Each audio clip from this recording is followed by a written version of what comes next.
Hello, my name is Pastor Andy Schroer from Redeemer Lutheran Church. Give it your best shot. Try as hard as you can. I'm proud of you no matter how you do. As a parent, I have found myself lately spouting such platitudes to my children before soccer games, piano recitals, and star tests. None of us wants to be that pressuring parent who has unhealthy and unreasonable expectations of their children. I want my children to excel in everything they do, but I don't want to give the impression that my love for them is dependent on their achievements. I don't want them to feel like failures if they don't live up to what I think they should be. I try to challenge them to be the best they can be, but without crushing their spirits or creating an unhealthy need to win. I'm guessing many parents have struggled, as I do, trying to keep that balance.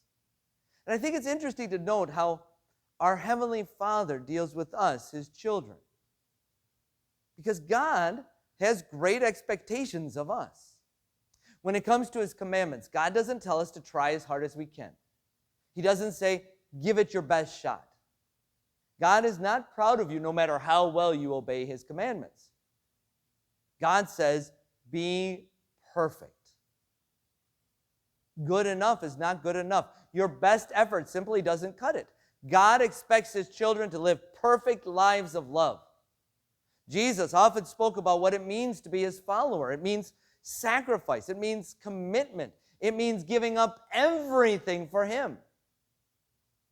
God expects a lot from us. Thankfully, God's love for us doesn't depend on our achievements. He loves us despite our failures. He forgives us because His only begotten Son succeeded where we have failed.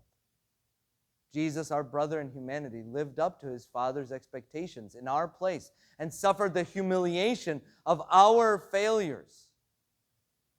Because of Jesus, we are forgiven. Because of Jesus, God accepts us just as we are. Because of Jesus, God no longer sees our failures.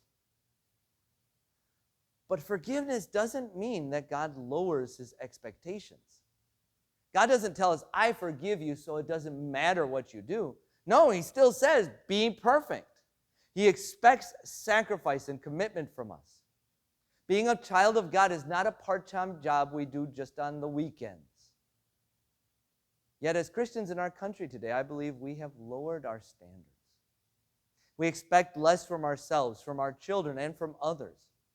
Regular church attendance used to mean being in church every Sunday unless you were sick or had to work. Today, regular church attendance means trying to get to church once or twice a month. So often we put our leftover change in the offering plate instead of setting aside weekly offerings to God.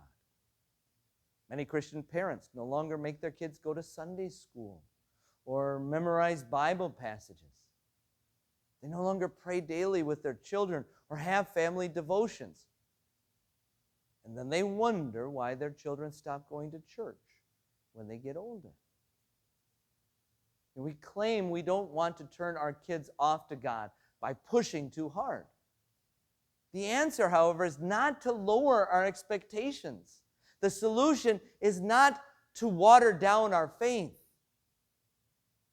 The remedy is the gospel. We need to show our children why we live for God. We need to remind them often why we go to church and Sunday school.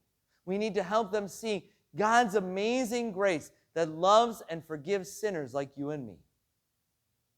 That is what motivates us to commit and sacrifice and give our all to the God who gave His all for us. As Christians, as churches, and as parents, it's time we start expecting more from ourselves and from our children. God certainly does.